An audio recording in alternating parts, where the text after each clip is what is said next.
So very good afternoon dear students. Today we are going to discuss about balancing a chemical equations. अब एक chemical equation को balance कैसे करना है, how to write a chemical equations, that we have to see right.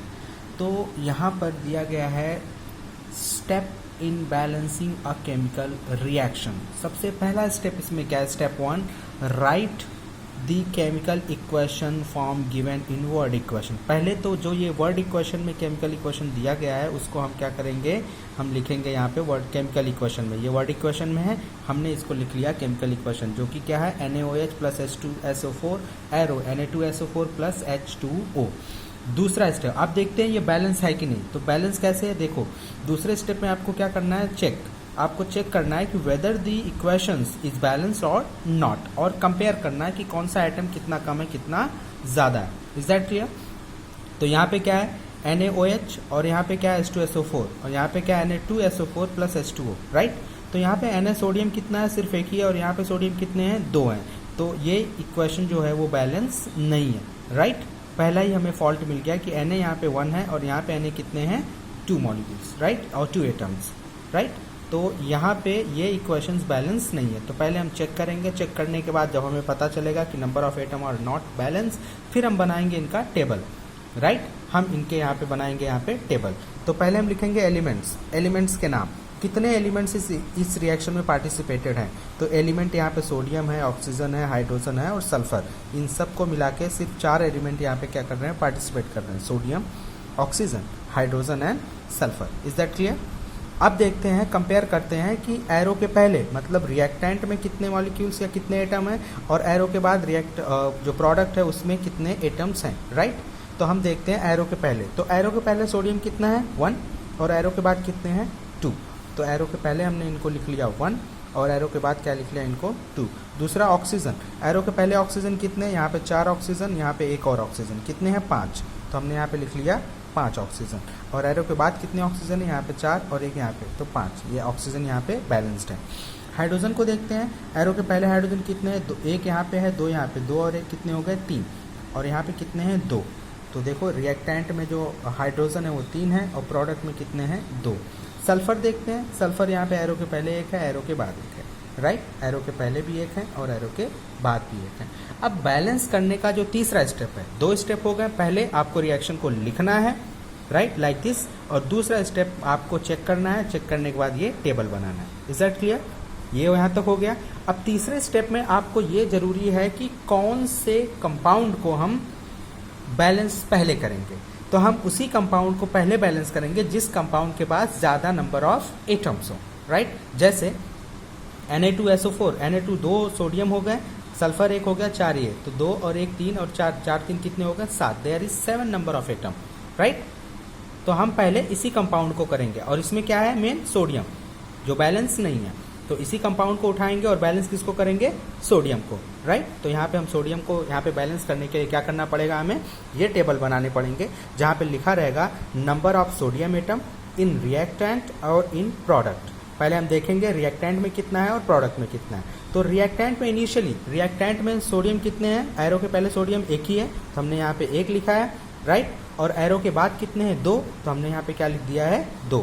अब इसको balance करने के लिए जब प्रोडक्ट में 2 सोडियम है, if there is 2 sodium in the product, तो हमें क्या करना पड़ेगा, रिएक्टेंट को भी 2 करना पड़ेगा, और 1 को 2 करने के लिए 2 से मल्टीप्लाई करना पड़ेगा. मतलब ये जो रिएक्टेंट है इसमें हमें 2 से क्या करना पड़ेगा, मल्टीप्लाई. अगर हमने इसमें 2 से मल्टीप्लाई कर दिया तो इक्वेशन कैसा हो जाएगा, आगे हमें 2 लिखना पड़ेगा. क्या करना पड़ेगा, आगे 2 लिखना पड़ेगा. सी आगे हमने 2 लगा दिया, NaOH, और उसके बाद यहाँ पे H2SO4 और Na2SO4 और H2O. अब यहाँ पे एरो के पहले भी 2 सोडियम हो गए और एरो के बाद भी 2 सोडियम हो गए. तो सोडियम क्या हो गए, कंप्लीट हो गए, मतलब ये बैलेंस हो गए. अब देखते हैं बैलेंस क्या नहीं है. एरो के बाद ऑक्सीजन कितने हो गए, ये कितने ऑक्सीजन है, यहाँ पे 4 ऑक्सीजन, और एक कितने हो गए, 5 ऑक्सीजन राइट. और यहाँ पे कितने ऑक्सीजन है, 4, और यहाँ पे आगे 2 लग गया, तो 5 से ये कितने हो गए, 6 ऑक्सीजन. Is that clear. अब हम देखेंगे, इनको तो हमने बैलेंस कर दिया, इन दोनों को तो बैलेंस हमने कर दिया. अब हमें ऑक्सीजन को बैलेंस करना है. किसको बैलेंस करना है, ऑक्सीजन को. तो ऑक्सीजन को बैलेंस करने के लिए हम क्या करेंगे, यहाँ पे एक और टेबल बनाएंगे. देखो यहाँ पे number of atom of hydrogen. Hydrogen के लिए क्यों, क्योंकि ऑक्सीजन के साथ कौन सा है, H2O में ऑक्सीजन ना राइट. अब यहाँ पे हाइड्रोजन कितने हैं 2, और यहाँ पे हाइड्रोजन कितने हैं 2, और यहाँ पे 2 4 है, राइट। तो 3 ऑक्सीजन थे और 4 क्या हो गए हाइड्रोजन। तो हाइड्रोजन को अगर हम बैलेंस करेंगे, क्योंकि यहाँ पे हाइड्रोजन है, राइट, अगर हम हाइड्रोजन को बैलेंस करने जाएंगे तो ऑक्सीजन ऑटोमेटिकली क्या हो जाएगा, बैलेंस्ड हो जाएगा। तो एक टेबल हम और बनाएंगे यहाँ पे, ठीक है। दूसरा टेबल हम जब बनाएंगे तो यहाँ पे लिखेंगे number of hydrogen atom, same वही in reactant and in product. Is that clear. तो initially number of hydrogen atom कितने हैं, रिएक्टेंट में 4 हैं और इसमें कितने हैं 2, राइट। तो रिएक्टेंट में 4 हो जाएंगे और प्रोडक्ट में कितने हैं बेटा 2 हैं। तो हमें क्या करना पड़ेगा, ये 4 है ये 2 है, 2 को 4 बनाने के लिए 2 से मल्टीप्लाई करना पड़ेगा। तो मल्टीप्लाई कहाँ पे हो रहा है, प्रोडक्ट में, ठीक है। अगर हमने यहाँ पे 2 से मल्टीप्लाई कर दिया, H2O में मल्टीप्लाई बाय 2, आगे 2 लिख दिया तो बैलेंस हो जाएंगे। Is that clear. तो अगर हम देखो यहाँ पे हमने H2O के आगे क्या लगा दिया, यहाँ पे 2 लगा दिया, आगे 2 लग गया है। अब आप ध्यान से देखो तो 2 यहाँ पे सोडियम हो गए, राइट, ऑक्सीजन 2 यहाँ पे ऑक्सीजन और 4 और 2 कितने हो गए 6 ऑक्सीजन, राइट। और यहाँ पे कितने ऑक्सीजन है, 2 ऑक्सीजन यहाँ पे 4 यहाँ पे, तो ऑक्सीजन बैलेंस हो गया। अब हम देखते हैं हाइड्रोजन बैलेंस है कि नहीं। यहाँ पे 2 हाइड्रोजन यहाँ पे, 2 हाइड्रोजन यहाँ पे, कितने हो गए 4 हाइड्रोजन, और यहाँ पे 2 2 जा 4 हाइड्रोजन। Is that clear.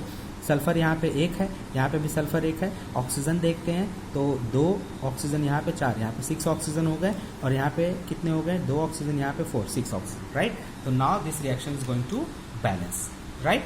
अब हमें करना क्या है, मैं आपको फिर से यहाँ पे समराइज कर देता हूँ। I have written it over. Balancing a chemical reaction, पहला स्टेप में क्या करना है, राइट द केमिकल इक्वेशन, आपको राइट केमिकल इक्वेशन को लिखना है। दूसरे स्टेप में check and compare the number of the atom on the both side, दोनों तरफ देखना है। तो सोडियम ये एलिमेंट्स कितने हैं, इतने एलिमेंट्स ने पार्टिसिपेट किया है। रिएक्टेंट में ये इतने एटम्स हैं, 1 5 3 और 1, राइट, 1 5 3 एंड 1, राइट। और प्रोडक्ट में 2 5 2 एंड 1। तो रिएक्टेंट एंड प्रोडक्ट को मिला के सोडियम इनकम्प्लीट है, सोडियम बैलेंस नहीं है, राइट, और हाइड्रोजन बैलेंस नहीं है, और सल्फर तो बैलेंस है। तो हम सेलेक्ट करेंगे किसको पहले बैलेंस करना है हमें, तो उसी को बैलेंस करेंगे जिसके पास ज़्यादा नंबर ऑफ एटम होंगे। तो ज़्यादा नंबर ऑफ एटम किसके पास है, NaOH और Na2SO4 के पास। और इन दोनों में जो इम्बैलेंस है, जो बैलेंस नहीं है, वो कौन है, सोडियम। तो सोडियम को बैलेंस करने के लिए आप देखो यहाँ पे मैंने खाली रखा था ताकि आपको उसी समय बताऊं। तो बैलेंस करने के लिए यहाँ पे 2 है, यहाँ पे 1 है, तो 1 को 2 बनाने के लिए क्या करना पड़ेगा, 1 × 2, और यहाँ पे तो 2 पहले से ही है। तो आप दोनों बैलेंस हो गए। तो हमने क्या कहाँ पे रखा, ये 2 को किससे मल्टीप्लाई किया, NaOH में मल्टीप्लाई किया। तो NaOH यहाँ पे है, तो हमने यहाँ पे क्या कर दिया, 2 से मल्टीप्लाई कर दिया। ये क्लियर हो गया। अब दूसरे नंबर पर हमें क्या करना है कि चेक करना है फिर क्या इम्बैलेंस हो रहा है। तो हमने देखा तो हाइड्रोजन यहाँ पे कितने हो रहे हैं, यहाँ पे आगे 2 कर दिया तो 2 हाइड्रोजन यहाँ पे, 2 हाइड्रोजन यहाँ पे, 4 हाइड्रोजन होगा, यहाँ पे सिर्फ 2 ही हाइड्रोजन है। तो हम हाइड्रोजन को बैलेंस करेंगे, सेम वैसे ही लिखना है, number of hydrogen atom, reactant में कितने हैं और प्रोडक्ट में कितने हैं। तो हाइड्रोजन एटम जो रिएक्टेंट में इनिशियली, यहाँ पे लिखेंगे क्या हम, इनिशियल हम ये लिखेंगे। तो रिएक्टेंट में कितने हो गए 4, यहाँ पे कितने हैं 4 एटम है, और प्रोडक्ट में कितने हैं सिर्फ 2 एटम, राइट। तो 2 को 4 करने के लिए हमें कहाँ मल्टीप्लाई करना पड़ेगा, 2 × 2, कहाँ पे, प्रोडक्ट में मल्टीप्लाई करना पड़ेगा, राइट। तब जाके ये दोनों 4 4 हो जाएंगे। Is that clear. तो हमने कहाँ पे मल्टीप्लाई किया 2 का, प्रोडक्ट में। तो प्रोडक्ट कहाँ है, यहाँ पे ना, तो यहाँ पे हम 2 का क्या कर देंगे, मल्टीप्लाई। तो यहाँ पे देखो हमने लिखा है, अगर यहाँ पे हमने 2 का मल्टीप्लाई करना है तो कहाँ पे करेंगे, H2O के आगे। तो 2 हमें कहाँ लगाना है, ये यहाँ पे, राइट, H2O के आगे 2 लगा दिया। अब देखते हैं सारे एटम्स जो है वो बैलेंस है कि नहीं है। तो यहाँ पे देखो, आप ध्यान से देखो, यहाँ पे Na भी बैलेंस हो गए, H भी बैलेंस है, ऑक्सीजन भी बैलेंस है, ये सारे के सारे क्या हो गए यहाँ पे, बैलेंस्ड हो गए, ठीक है। तो this is the balanced equation. Is that clear. Thank you.